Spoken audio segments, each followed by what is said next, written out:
నిన్న పవన్ కళ్యాణ్ గారికి చాలా కోపం వచ్చింది, చాలా బాధ వచ్చింది. ఎందుకంటే ఆయన్ని వాళ్ళ భార్యల్ని పెళ్ళాలు పెళ్ళాలు పెళ్ళాలు అని సీఎం గారు అంటున్నారంట. పెళ్ళాం అంటానికి, పెళ్ళాన్ని పెళ్ళాం అంటానికి వీల్లేదు. ఏం మాట్లాడాలి? రెస్పెక్ట్గా మాట్లాడాలి. ఇలాగే మరి పెళ్ళాం అంటే జగన్ గారి భార్య భారతి గారిని పెళ్ళాం అంటాం అనొచ్చా? పవన్ కళ్యాణ్ ఎందుకు అనకూడదు? అనొచ్చు.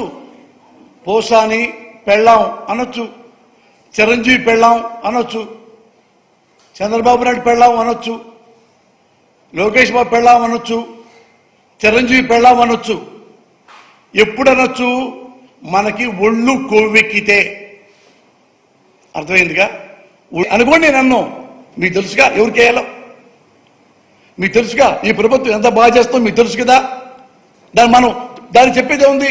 కానీ ఈ తప్పుడు ఆలోచనలు ఆ కోటరీలో నడుస్తున్నాయి. అనిల్, ఇట్లాంటివి ఎప్పుడు నువ్వు ఎంకరేజ్ చేయకు, నీ దగ్గరదే అప్పుకో. వద్దు, నీకు భార్య బిడ్డలు ఉన్నారు. నేను అబద్ధం చెప్పి నీ మీద చెప్తాను చెబితే పెద్దాడు మీద చెప్తాను, నీ మీద చెప్తాను. నేను నన్ను చంపుతానికి అన్నారా? నన్ను చంపడానికి అనలేదుగా. నేనే సింపతి కొంచెం చెప్పుకున్నాక నన్ను చంపోయారండి పారిపోయి వచ్చాను అనలేదుగా. ఆర్జీవి మరి ఆయన వేరే, నేను వేరే కదా. ఆ పేరు ఎందుకు చెప్పారు వాళ్ళు?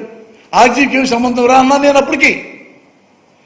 ఉండయన్నా, అది జరుగుతుందన్నా. మరి ఏం చెప్పాలో ఏంటో. ఇది ఏమన్నా పోలీస్ డిపార్ట్మెంట్ వారు కానీ ఎవరైనా దీన్ని ఆలోచిస్తే నిజమా కాదా తెలిపోతుంది. అబద్ధం అంటే చాలా సంతోషం.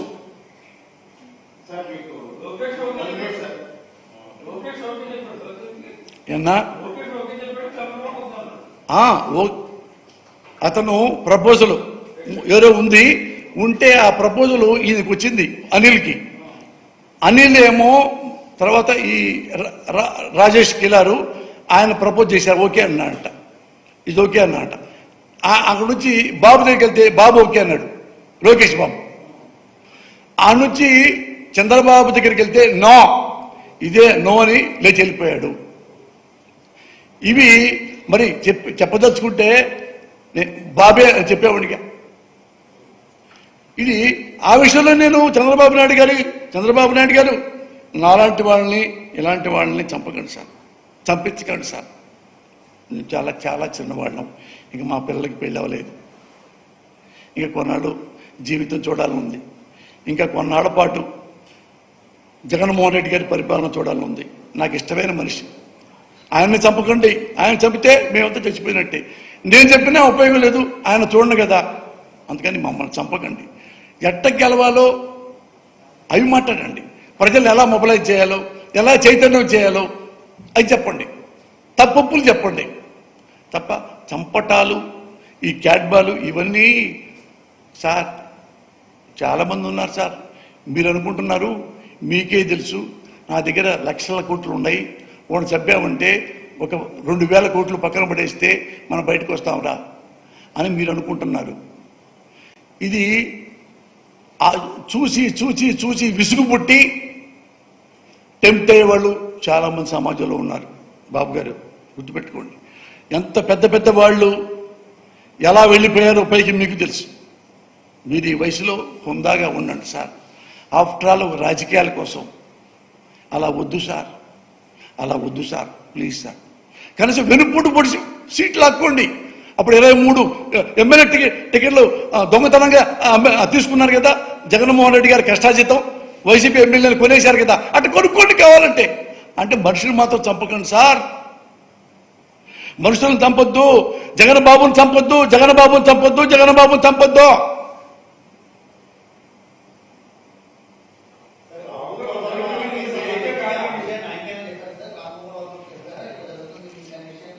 ప్రామిస్ కన్నా ఇప్పుడే ఈ మాటల్లో ఇక తట్టుకోలేక చెప్పేసి, అంటే చెప్పదలుచుకోలే. వద్దు వద్దు వద్దు అని ఎప్పుడన్నా పెద్దలు చెబుదామని ఆగా. అంటే అక్కడ ప్రపోజల్ నో అన్నారు కదా అని కొంచెం ధైర్యం. కానీ ఇప్పుడు ఇతను పెళ్ళాం అన్నందుకే అతను ఈ లెవెల్లో స్పందిస్తున్నారంటే ఇక ఇవన్నీ మాటలతోనే నాకేదో బాధేసి బయటికి పెట్టాను. లేదు పెట్టకూడదు నేను, కానీ తప్పల. అందుకని డైరెక్ట్గా చంద్రబాబు గారు చెప్తాను, చంద్రబాబు అన్న నీకు కావాలంటే నువ్వు జగన్ని అస్సలు మేము చంపవంటే అన్న నేను ఈ పార్టీలోంచి కూడా వెళ్ళిపోతానన్నా, వెళ్ళిపోయి మా హైదరాబాద్ నుంచి బయటికి రాను, ప్రెస్ మీట్లు కూడా పెట్టను. ఆయన చంపనని మాట ఇవ్వండి, మేము ప్రెస్ మీట్లు కూడా రాము.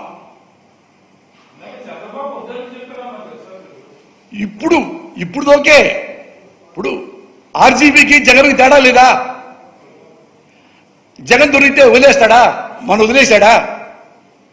అన్నాడు కదా ఇప్పుడు జగన్ గారు, నా ఎందుకు దేవుడు ఉన్నాడు, నా ఎందుకు ప్రజలు ఉన్నారు. అది అన్నా అది ఎంత స్ట్రాంగ్ తెలుసా? నేను చదువుకున్నవాడిని, నేను రంగా గారి శిష్యుడిని. అది గనక డైరెక్ట్ కట్టు తగిలినా స్పాట్ డెడ్ అన్న. డైరెక్ట్గా చూడండి, పరిటాల రవి గారు డైరెక్ట్గా కళ్ళల్లో కొట్టారు. కళ్ళల్లో పోస్తే లోపలన్నా ఇవన్నీ స్పాట్లో తెచ్చిపోతారు. ఇక్కడ కంటే ఇది ఈజీ.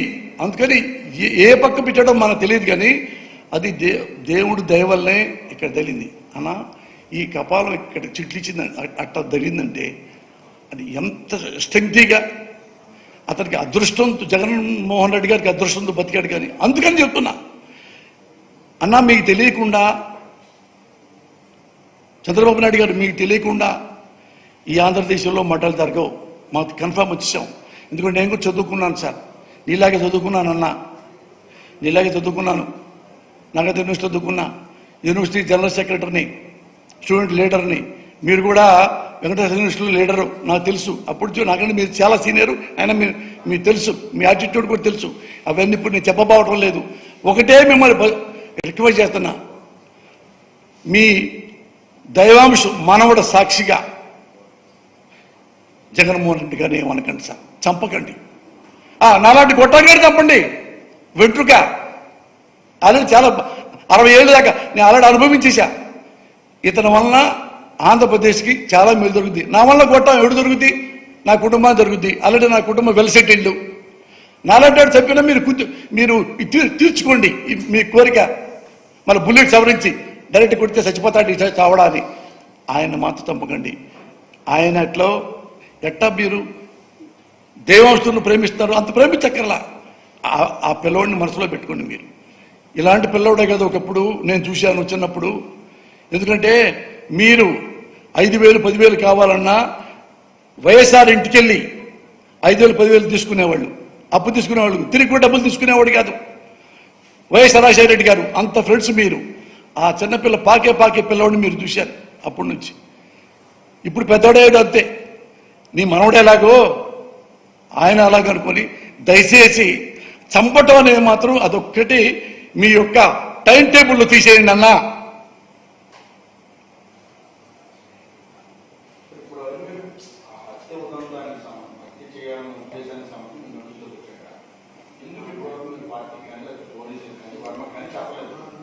అంటే మన 2 రోజులే కదా చెప్పింది. ఎందుకంటే కాదు నాన్న, హత్య చేద్దాం అనుకొని ఆగింది వేరు, అది ప్రాసెస్లో ఉండేది వేరు. ఇప్పుడు ఎందుకు చెప్పాను ఇక్కడ మరి? ఇప్పుడు ఎందుకు తట్టుకోలేకే కదా. అక్కడ ఎవరు చెప్పుకుంటా, నేను మా ఇంట్లో నా భార్య బిడ్డలు చెప్పుకోవాలా. మొన్నే జరిగింది నాకు గుండె ఇది ట్రీట్మెంట్ జరిగింది. చూసా, నాకు గొంతు చూశారు కదా, గొంతు ఎట్ట మారిపోయిందో. ఏజ్ హాస్పిటల్లో 6 రోజులన్నా అస్సలు మాట్లాడకూడదు అని ట్రీట్మెంట్ ఇచ్చారు మందు. ఈ 2 డేస్ అప్పుడే మళ్ళీ కొత్తగా గొంతు వచ్చింది. మెల్లిమెల్లిగా మాట్లాడి మంచి తాగుతా మాట్లాడని. ఆడ శ్రీనివాస్ గారు ఉన్నాడు, శ్రీనివాస్ కిషోర్ గారని ఈఎన్టీ, ఆయన ట్రీట్మెంట్ ఇచ్చాడు అన్న. నాకు 6 రోజులు మాటలు లేవన్నా. మొన్నే నాకు మెల్లిగా మాట్లాడా. కాదు, దీనికోసం కాదు, అక్కడున్న ఆ టైంలో తెలిసిందంటున్నా. తెలిస్తే నాకు మైండ్ అల్లా ఇదైపోయి, అంటే నేను మరీ బచ్చగాడినను, మరి కంగారు పడేవాడిని కాదు కదా, టెన్షన్ పడేవాడిని కాదు కదా. అంటే ఒకసారి ఆయన నో అన్న తర్వాత అసలు మర్డర్ దాకా వెళ్ళటం ఏంటి అని అనుకుని ఆలోచించుకుంటా వచ్చిన తర్వాత ఇక్కడ ఇది 2వ రోజు వచ్చిన తర్వాత ఇప్పుడు మరి ఎక్కడ మరి చూడు గుండె గ్యాస్ బండ్లాగా బద్దలైపోయింది. మరి అంటే ఆపుకోలేకపోయా. మీ అందరికీ చెప్పా కదా, చాటుగా శాస్త్రి గారు చెప్పానా, పుల్లారావు చెప్పాను, ఎలా చెప్పాడో అనుకుంటే బదులు నేను ఇదే దేశం మొత్తాన్ని చెప్తున్నా ప్రపంచానికి ఇంకొంచెం వెనక్కి తగ్గుతారని.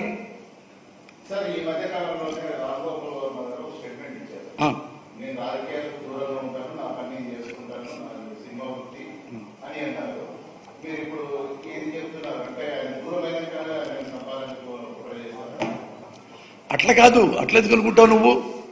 ఇది ఎప్పుడు ప్లాన్ చేసుకున్నారో నాకు మన జరిగింది.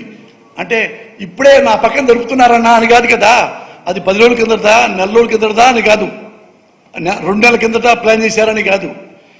ఇది నాకు తెలిసింది ఈ 2 డేస్లో. అది కదా మెయిన్. కాదు ఇప్పుడు చూస్తున్నాను అనుకో, ఇది ఇక్కడ ఫోన్ చేస్తున్నారన్నా రాముని చంపాలని అంటే అప్పుడు టక్కన వచ్చి పరిగెత్తుకొని వెళ్తా. ఇది ఎప్పుడు దాని కాన్స్పిరసీయో తెలియదు కదా. అది వారమా, 2 నెలల, 3 నెలల, 6 నెలల తర్వాత ఎందుకు వదిలేశారు? అది ఎందుకు చెప్పారంటే ఈ జగన్మోహన్ రెడ్డి గారిని అటెంప్ట్ చేశారు కాబట్టి ఆ భయం ఎక్కువైపోయింది. అంటే అంత ప్రొఫెషనల్స్ పాలిటిక్స్లో ఈ ప్రొఫెషనల్స్ కూడా ఉంటారా? ఎలా మన ఓట్లు సంపాదించాలో అది ఆలోచిస్తారు తప్ప ఇది తీస్తే మనకు అడ్డంలాగా పోయింది అనే లెవెల్లో అంటే మనం ఏం చేయగలం ఇంకా? ఓకేనా? ఏదన్నా అంత చెప్పలేదన్నా, నాకు అంతే చెప్పాడు. ఎక్కడ చెప్పినా అదే కన్నా. అంటే అదే అన్న రేపో ఎల్లుండో జరగబోతుందంటే అప్పుడు అక్కడ పరిగెత్తుకుంటే కాదు, అక్కడనే ఫోన్ చేసి చెప్పేసేవాడిని. ఎవరికొకరికి చెప్తాం కదా. ఇది ఎప్పుడు జరిగింది? నెల కిందట, 2 నెలల కిందట, 6 నెలల కిందట, 1 ఇయర్ కిందట. సరే వదిలేసి అనుకున్నారా? ఈ కాన్స్పిరసీ పక్కాగా ఓ మంచి వ్యక్తి గురించే తెలిసింది నాకు తప్ప వాడు దారిలో వెళ్ళేవాడు స్కూటర్ ఆపి అన్నా తెలిసిగా రేపు లేదు. ఇంపార్టెంట్ వాడినే వాళ్ళే చెప్పడం జరిగింది. అది మా వాళ్ళు కాబట్టి ఏదో ఆ ఫీలింగ్తో, ఆ క్యాష్ ఫీలింగ్తోనో అది చెప్పాడు. అది ఎందుకంటే దేనికంటే అదే ఉన్నాను నా మైండ్లో. అంటే అది ఆలోచిస్తున్నాను. అంటే ఒకసారి నాకు కూడా థ్రెడ్ చేశాడు, అది వేరే మ్యాటర్లే. నేనంటే ఆడ పోసుకునేవాడిని ఏం కాదు, నేను బతుకున్నంతకాలం నేనే పంపిస్తా తప్ప చచ్చిపోతే అవుట్. కానీ అది